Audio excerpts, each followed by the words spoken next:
여러분 모두 한 주일 동안 안녕하셨습니까? 오늘 이렇게 귀한 안식일을 맞이하여 몸과 마음을 구별하여 주님의 전을 찾으신 여러분들의 마음 가운데에 성령님의 감동과 하나님의 축복이 충만히 임하게 되시기를 주님의 이름으로 축원합니다. 오늘 저는 오늘은 무엇을 해야 합니까? 라고 하는 제목으로 하나님의 말씀 전해드리도록 하겠습니다. 오늘은 무엇을 해야 합니까? 전도서 3장에는 우리의 삶이 다 때가 있다라고 하는 얘기를 해줍니다. 전도서 3장 1절과 2절의 말씀을 봉독해 드리겠습니다. 천하의 기한이 있고 천하만사가 다 때가 있나니 날 때가 있고 죽을 때가 있으며 심을 때가 있고 심은 것을 뽑을 때가 있으며. 우리는 오래전 지나간 일인 것처럼 느껴질는지 모르겠습니다만 소그룹 전도회를 잘 마치고 분주하고 바쁘고 기쁘고 행복하고 기도하고 열정적으로 모였던 시간이 2주 전이었습니다. 애쓰고 노력한 덕분에 우리는 성도들과 감동을 함께 나눌 수 있었고 마음을 서로 이해할 수 있었고 함께 사랑을 나누는 시간을 보냈습니다. 뿐만 아니라 귀한 VIP들과 소중한 시간을 보낼 수 있었고 우리의 행복을 함께 나누어주고 아름다운 추억을 만드는 그러한 기회가 되었습니다. 그렇게 분주한 시간을 보내고 나니까 갑자기 이제는 무엇을 해야 하지 하고 고민하셨던 분들 계시지는 않습니까? 좀 여유로운 시간들이 있어서 내가 왜 이러지 하는 고민에 빠지신 분들 혹시 있지 않으셨는지 모르겠습니다. 그렇게 여유가 있다고 생각될 때 바로 오늘 우리가 또 해야 하는 중요한 일들이 있다는 사실을 잊지 마시기 바랍니다. 다음 도약을 위해서 우리는 오늘 나를 돌아보는 시간을 가져야 하는 것이죠. 오늘 옆에 있는 분들과 이렇게 인사하시겠습니다. 오늘의 삶에 최선을 다합시다 하고 인사하시겠습니다.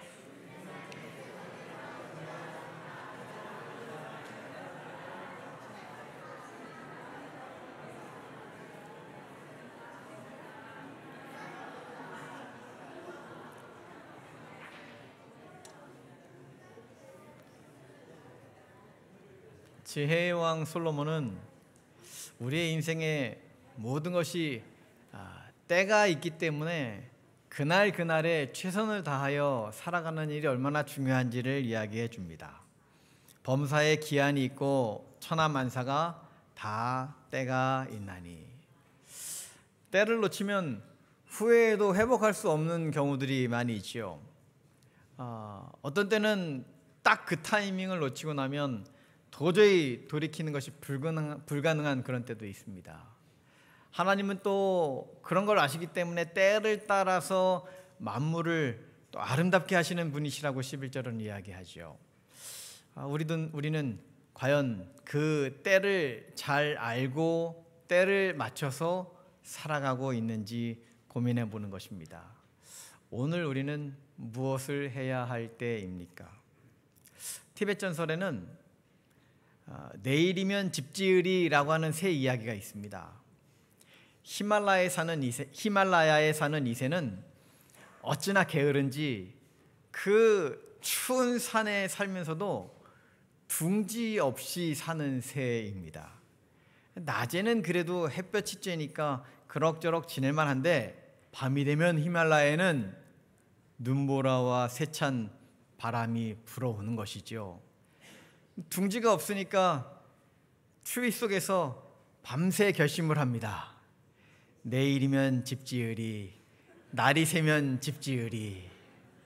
그런데 날이 딱 밝으면 춥고 고통스러웠던 어젯밤 일은 까맣게 잊어버리고 아름다운 히말라야의 그 자연에 매혹되어서 정신없이 놀면서 또 하루를 보내는 것이죠. 그리고 나면 또 밤이 되어 추위에 떨면서 같은 생각을 합니다. 내일이면 집 지으리, 내일이면 집 지으리. 혹시 나의 모습을 이야기하고 있는 것은 아닙니까? 어른들은 항상 말씀하셨습니다. 공부는 다 때가 있다. 그런가요? 한참 시간을 지난 다음에 보니까 그 시절에 공부를 해놨던 것이 나의 인생에 도움이 되었던 것을 경험하는 것입니다. 또 배우지 않았더라면 후회했을 법한 그런 일들을 경험한 분들이 꼭 하시는 말씀이 공부는 다 때가 있다 하는 것이죠. 감사하게도 저 상계동에 청암 중고등학교가 있습니다. 만학도들, 어렸을 때 그 나이대에 공부를 못하셨던 분들이 입학을 해서 중학교, 고등학교 과정을 공부를 합니다. 저희 어머니가 몇 년 전에 이 학교를 열심히 다니셔가지고 고등학교 졸업장을 따셨습니다. 어렸을 때 집안 사정상 그때는 다 그러기도 했고 하다 보니까 학교를 못 다닌 것이 한이 되어서 청암 중고등학교를 졸업을 하시고 졸업장을 받으셨습니다. 공부하시느라고 밤잠을 설치시고 영어 단어 외우시느라고 영어 단어장 들고 다니시고 또 수학 공식 외우시고 하는 모습을 보니 참 얼마나 애를 쓰시는지 옆에서 보기 안쓰러웠습니다. 그리고는 손자들에게 늘 하시는 말씀이죠. 얘들아, 공부는 때가 있단다. 열심히 해라. 나이 들어 하려니 참 힘들구나. 그래서 지혜로운 왕 솔로몬은 자신의 인생을 다 살아보고 말년에 쓴 전도서에서 천하 만사가 때가 있음을 새삼 언급하고 있는 것이지요. 그리스도인의 삶은 그 때를 아는 삶이 되어야 하는 것입니다. 과연 우리는 어떤 때를 알아야 할까요? 오늘 몇 가지 살펴보기를 원합니다. 첫 번째는 때를 맞춰 기도하자 하는 것입니다. 다니엘 6장 10절에 보면 다니엘이 어떻게 기도했는지에 대해서 이렇게 기록해 주고 있습니다.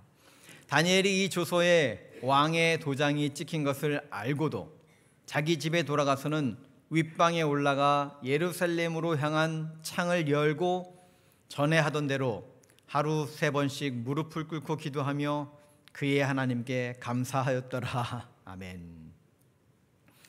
우리가 잘 아는 것처럼 다니엘은 하루에 3번 정규적으로 기도하는 시간을 가졌습니다.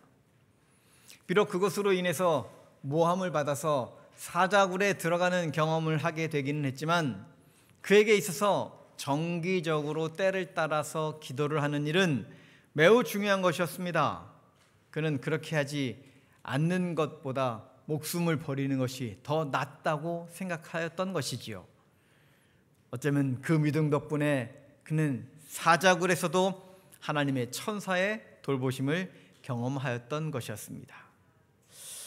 똑같은 이야기가 어쩌면 사도행전 3장에 나오는 사도들의 이야기일는지도 모릅니다. 제9시 기도 시간에 베드로와 요한이 성전에 올라갈새. 베드로와 요한이 정해진 그들의 기도 시간에 맞춰서 하나님의 성전에 올라가는 것입니다. 그리고 그 미문 앞에서 구걸하던 안진뱅이를 만나죠. 기도하던 사람 베드로와 요한이 그 안진뱅이에게 놀라운 권능을 베풉니다.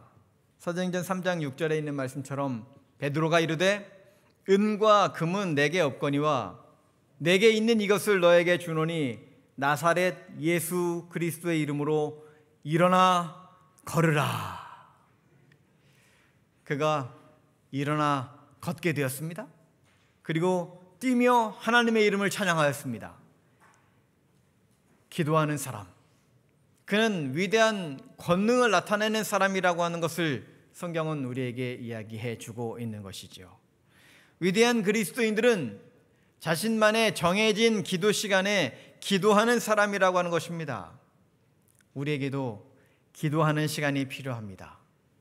정해진 시간에 기도하는 그리스도인은 더욱 강력한 믿음의 사람이 된다는 사실을 잊지 마시기 바랍니다.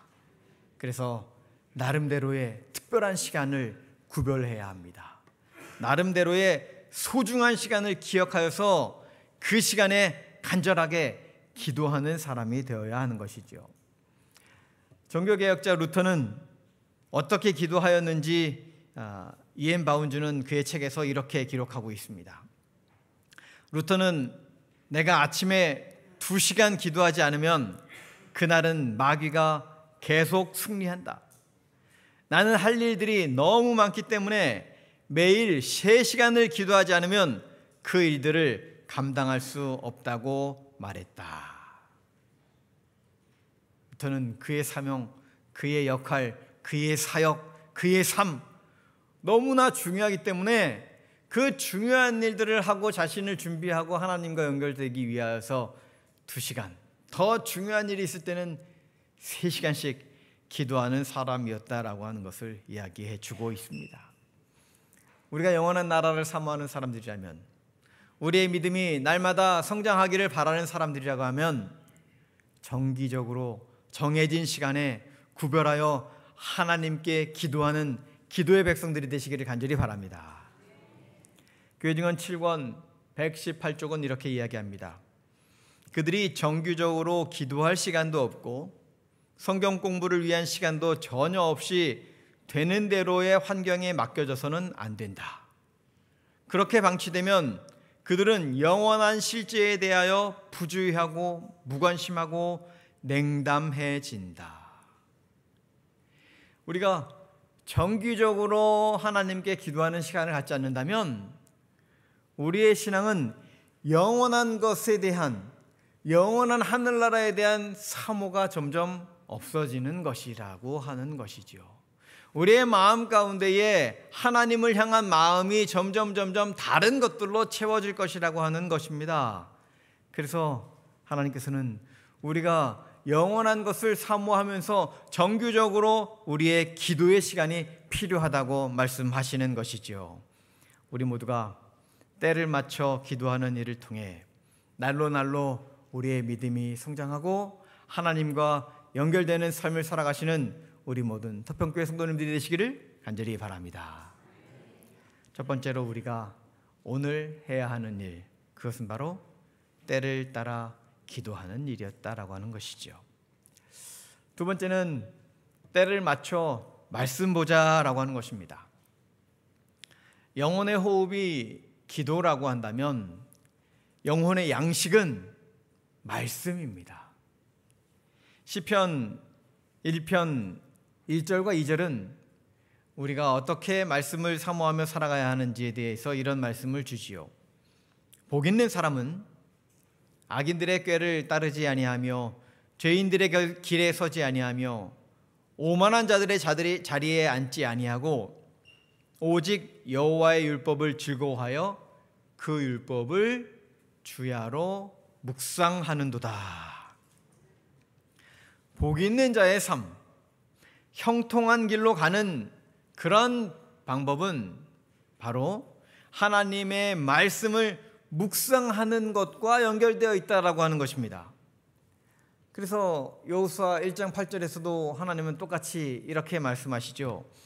이 율법책을 내 입에서 떠나지 말게 하며 주야로 그것을 묵상하여 그 안에 기록된 대로 다 지켜 행하라. 그리하면 내 길이 평탄하게 될 것이며 내가 형통하리라. 우리는 형통한 삶을 살기를 원합니다. 늘 평안한 삶을 살아가기를 원하죠. 내가 가고자 하는 그 길 가운데에 주님의 은혜와 축복이 함께하기를 늘 갈구하며 살아가고 있습니다. 그렇다면 주님께서는 말씀하시는 것입니다. 그러한 삶을 살기를 원한다면 주야로 주의 말씀을 묵상하라고, 그 율법을 주야로 묵상하는 자들의 삶이 하나님의 복받은 사람이요 복 있는 사람의 삶이라고 우리에게 말씀하신다는 사실을 기억하셔서 때를 따라 주의 말씀을 묵상하고 때를 따라 주의 말씀을 암송하고 때를 따라 주의 말씀대로 실천하며 살아가는 삶이 되어서 주께서 주시는 모든 은혜와 축복 속에 하루하루의 삶을 살아가게 되시는 저와 여러분이 되기를 간절히 바랍니다. 말씀 묵상이라고 하는 것은 매일 정해진 시간에 자기의 분량대로 깊이 있게 그 말씀을 상고하는 것입니다. 그리고 상고하고 생각하는 것으로 끝나는 것이 아니라 그 말씀을 나의 삶에 어떻게 적용할 것인지, 그래서 오늘 하루 나는 어떤 삶을 살 것인지에 대해서 깊이 생각하는 것입니다. 그래서 아침 시간이 사실은 말씀을 묵상하기에 가장 좋은 시간인 것이지요. 마치 출애굽한 이스라엘 백성들이 매일 아침 광야에 나가서 하루 식량인 만나를 구한 것처럼 하나님의 말씀으로 우리 자신의 하루의 삶을 가득 채우는 그 일이 아침에 있어야 한다는 것입니다. 출애굽기 16장 21절 말씀을 볼까요? 무리가 아침마다 각 사람은 먹을 만큼만 거두었고 햇볕이 뜨겁게 쬐면 그것이 쓰러졌더라. 그러고 보니까 만나는 아무 때나 거두는 것이 아니었다라고 하는 것입니다. 아무 때나 나간다고 해서 만나가 있는 것이 아니었던 것이죠. 마치 안개가 자욱하게 있다가도 햇살이 내리쬐면 어느덧 다 보이지 않게 사라져 버리는 것처럼 만나가 다 없어졌습니다. 선상본 101종은 만나에 대해서 이런 설명을 줍니다. 광야에서 만나를 주신 것처럼 그분의 은혜는 그날의 필요를 위해 매일 주어진다. 순례 생활 중에 있던 이스라엘 백성처럼 우리도 아침마다 그날에 필요한 양만큼 하늘의 떡을 공급받을 수 있다. 그러니까 은혜의 만나는 하나님이 허락하신 시간에 맞추어 거둬야 한다는 것입니다. 아침마다 하늘에서 내리는 만나를 거두기 위해 이스라엘 백성들이 그 시간 일찌감치 구별하여 밖으로 나가서 그 만나를 거두고 하루의 삶의 양식을 얻었던 것처럼 우리가 특별한 아침의 시간을 구별하여서 하나님의 말씀으로 우리의 삶을 가득 채우고 살아갈 때에 우리는 하나님께서 주시는 그 은혜의 기별대로 살아가는 사람들이 되는 것이고, 하나님이 주시는 축복의 삶을 살아가는 사람들이 되는 것이고, 하나님의 백성으로서 부족함이 없는 삶을 살게 된다는 사실을 기억하셔서 매일의 말씀 묵상이 저와 여러분의 삶을 더욱 든든히 하고 우리의 믿음을 더욱 굳건히 세워가는 귀한 하루하루의 경험이 되시기를 간절히 바랍니다. 만약 내 마음에 하나님의 말씀이 가득 채워지지 않으면 어떤 결과가 벌어질까요? 아무 일도 없어요? 말씀을 한번 볼까요? 시편 119편 11절. 내가 주께 범죄하지 아니하려 하여 주의 말씀을 내 마음에 두었나이다. 내 마음에 하나님의 말씀이 가득 채워지지 않으면 어때요? 다른 것들로 채워집니다. 여러분, 삼투압 현상이라고 하죠. 무언가 비어져 있으면 그 자리에 다른 것들이 자꾸 채워집니다.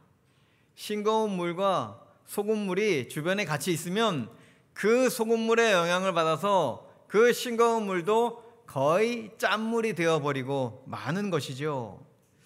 어쩌면 예수님의 비유의 말씀 중에도 7 귀신 이야기가 바로 그러한 이야기일 것입니다. 어떤 사람의 마음이 귀신이 나가고 깨끗하게 되었습니다. 그런데 나중에 거기에 아무것도 채워지지 않으니까 어떻게 돼요?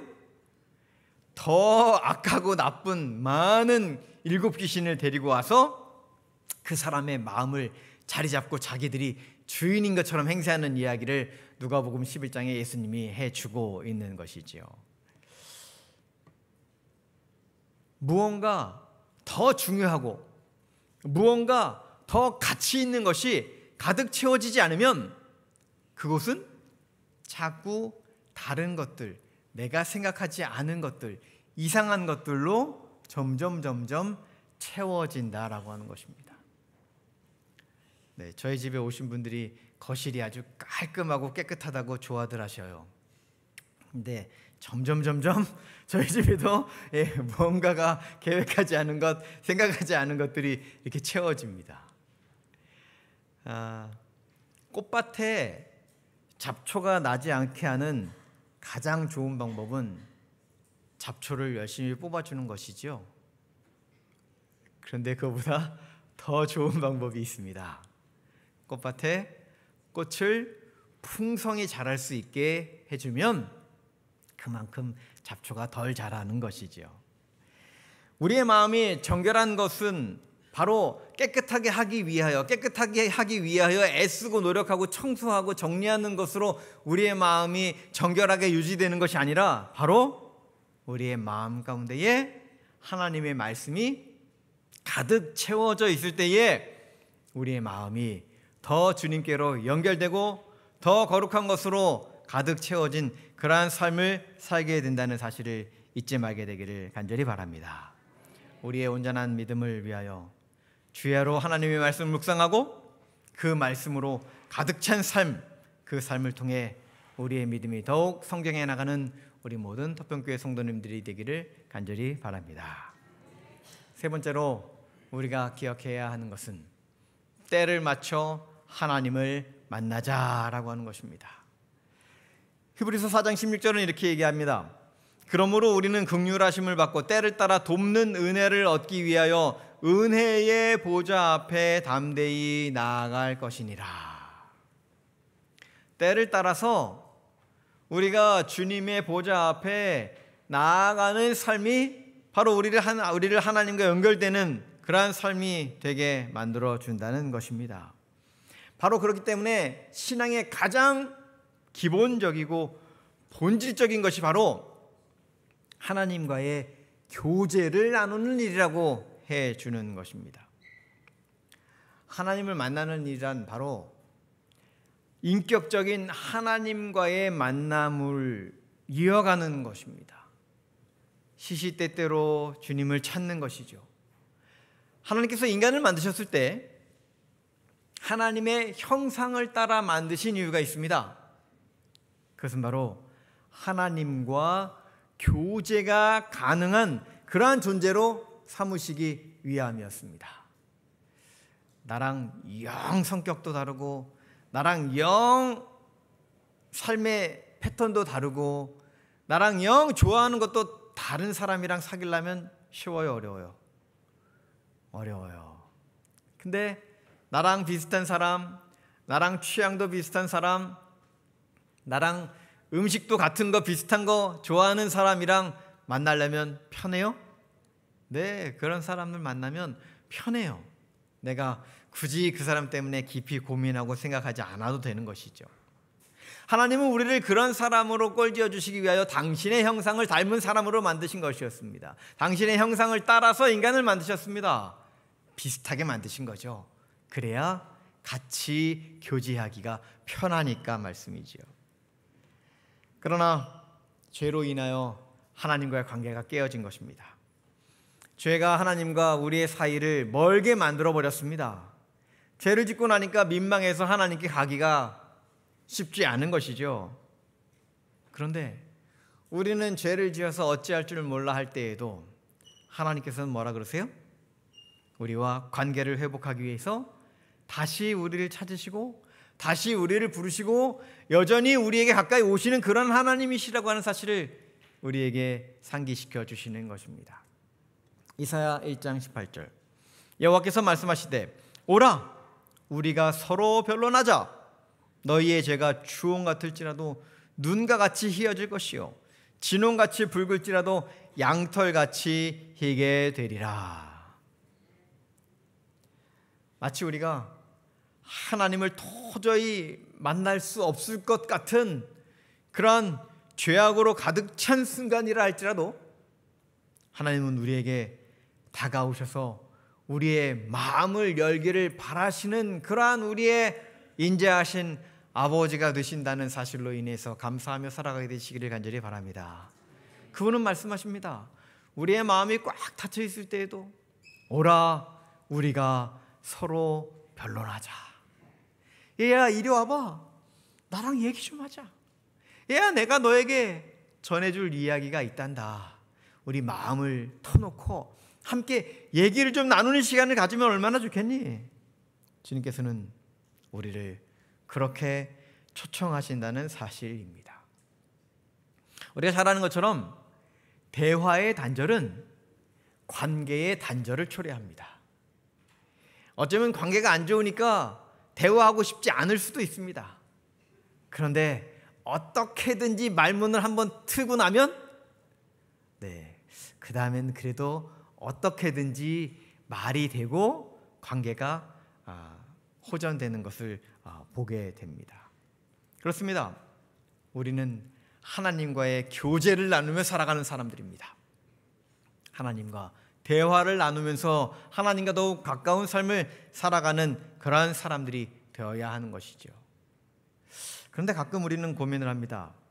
만약 우리가 하나님과의 인격적인 교제 없이 교회 활동만 열심히 치중하면서 노력하며 애를 쓴다면 과연 어떻게 될까요?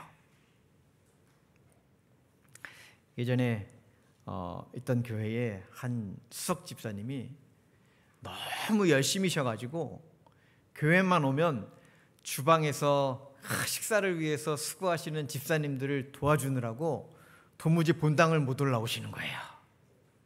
집사님한테 집사님 오늘도 너무 수고를 많이 하셨네요. 이렇게 인사를 했더니 집사님이 민망했는지 말씀하시기를, 그러게요 목사님, 오늘도 제가 주방에 있느라 말씀을 못 들었는데 제가 가만히 생각해 보니 참 후회스럽네요. 제 영혼이 피폐해지고 있는 것 같아요. 아마 스스로 이게 경험되는 것이죠. 그렇습니다. 어쩌면 우리가 교회 활동을 열심히 하는 것 참 중요한데 더 중요한 것을 잊어버려서는 안 되는데, 그것은 무엇인가 하면 내 중심에 하나님과 영적인 교제가 계속 이어져야 한다는 것, 하나님의 사랑을 내 마음 가운데 계속 경험하며 살아야 한다는 것, 그것이 없이 열심히 땀만 흘리고 열심히 활동하고 그리고 즐거운 시간만 보내는 것은 어쩌면 훗날 돌아보면 우리의 영혼이 그 일을 하느라고, 우리의 영혼이 그 교회 일을 하느라고 더 피폐해진 그런 경험을 하게 될 수도 있다는 사실을 우리는 잊어서는 안 되는 것입니다. 성경봉사 263쪽의 말씀은 이런 말씀을 우리에게 전해줍니다.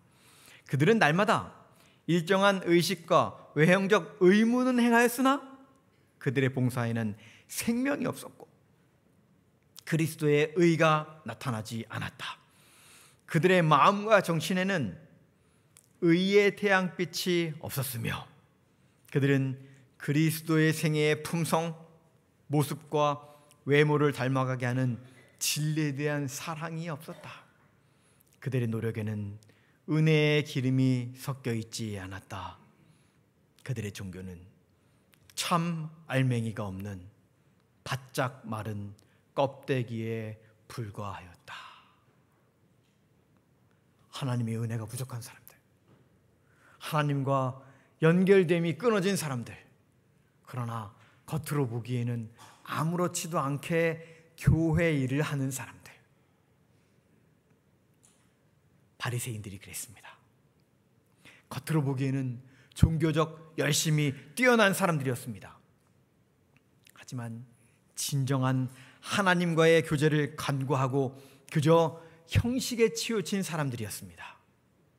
예수님은 그들을 회칠한 무덤이라고 하였던 것이죠. 겉으로는 그럴싸하게 정돈이 잘 되어 있지만 그 안에는 썩어가는 시체가 있는 회칠한 무덤이 우리의 삶의 모습이 되어서는 절대 안 되는 것입니다. 그래서 우리는 때를 따라 하나님의 은혜를 얻기 위하여 하나님을 만나고 하나님께로 가까이 나아가고 우리의 마음 가운데 주님을 깊이 모시고 살아가는 하나님의 진짜 사랑받은 백성, 하나님의 진짜 사랑하는 백성, 하나님의 은혜의 백성, 저와 여러분이 되시기를 간절히 바랍니다. 이사야 40장 31절에는 그래서 우리에게 이렇게 말씀합니다. 오직 여호와를 앙망하는 자는 새 힘을 얻으리니 독수리가 날개치며 올라감 같을 것이요 다른 박질하여도 곤비하지 아니하겠고 걸어가도 피곤하지 아니하리로다. 시편 16편 8절 내가 여호와를 항상 내 앞에 모시며 그가 나의 오른쪽에 계심으로 내가 흔들리지 아니하리로다. 항상 여호와 하나님을 내 옆에 모시고 살아가는 사람들, 항상 마음으로 하나님만을 앙망하며 살아가는 사람들, 하나님과 항상 함께하는 것이 가장 행복한 사람들, 저와 여러분의 삶이 바로 그런 삶이 되기를 간절히 바랍니다. 그렇게 살았던 에녹이 하나님과만 함께하는 것이 너무너무 좋아서 하나님과만 항상 동행하다가 300년을 이 땅에서 살다가 승천하게 되었던 것처럼 우리가 하나님과 함께 영원히 살기 위하여 이 땅에서의 우리의 하루하루가, 이 땅에서 오늘 우리의 삶이 정말 하나님께 가까이 밀접히 연결되는 바로 그런 하루를 보내야 합니다. 그런 일들이 내 삶에 꼭 필요한 일이라면 오늘 바로 실행하며 살아가게 되시기를 간절히 바랍니다. 1960년대와 70년대를 휘어잡았던 세계적으로 유명한 스포츠 신발 브랜드가 있었습니다. 바로 아디다스입니다. 그런데 몇 명의 젊은이들이 모여서 이 스포츠 신발 회사를 설립하고 그들의 목표를 세웠는데 바로 우리는 아디다스와 경쟁한다. 가족들이 말렸어요. 얘들아, 아서라, 너희는 아직 너무 어려서 뭘 잘 모르는 것 같구나. 하지만 그들은 절대로 포기하지 않고 그 회사를 설립하고 신발을 만들기 시작했습니다. 어느 날 그들이 모여서 큰 어려운 이 장벽 아디다스를 어떻게 뛰어넘을 수 있겠습니까? 무슨 확실한 해결책이 좀 없겠습니까? 라고 이리저리 궁리를 했습니다. 뚜렷한 묘안이 떠오르지 않았습니다. 이 생각도 해보고 저 생각도 해보고 이 의견도 괜찮은 것 같지만 저 의견도 또 문제가 있는 것 같고 여러 고민을 하다가 한 사람이 이렇게 말했습니다. Just do it. 그냥 그렇게 실행합시다. 그리고 그들은 일단 그렇게 저질렀습니다. 젊은이들이 모두가 그 말이 무엇인지 알았고 그렇게 하는 것이 젊음의 힘이라고 하는 사실을 그들이 깨달았습니다. 더 이상 고민하지 않고 더 이상 회의하지 않고 just do it. 그냥 그렇게 했습니다. 그리고 그 정신은 그 회사의 슬로건이 되었고 그들은 늘 티셔츠에 just do it 그것을 새겨 입고 바로 지금 그렇게 실행하자 라고 하는 정신으로 매일매일의 삶을 살았습니다. 그리고 그 회사는 오늘날 세계적인 회사가 되었는데 바로 나이키라고 하는 회사입니다. 나이키는 결국 몇 해 지나지 않아서 아디다스를 밀어내고 세계에서 가장 큰 스포츠 신발 업체가 되었습니다. 오늘도 나이키 직원들은 Just do it, 지금 바로 실행하라 라고 하는 티셔츠를 입고 일을 합니다. 우리도 그렇게 해야 합니다. Just do it, 지금 바로 실행하는 우리 모든 성도님들이 되어서 우리의 삶, 오늘 우리가 무엇을 해야 합니까? 오늘 내가 무엇을 해야 될지, 오늘 내가 이것을 해야지 되겠다라고 하는 결심을 갖고 때를 맞춰 기도하고 때를 맞춰 말씀 보고 때를 맞춰 하나님을 만나는 그러한 삶이 나의 하루하루가 되어서 하나님과 연결된 믿음의 사람, 하나님의 사랑받는 하나님의 백성, 진짜 그리스도인 우리 모든 토평교회 성도님들의 삶이 되기를 간절히 바라면서 오늘 말씀을 마치겠습니다.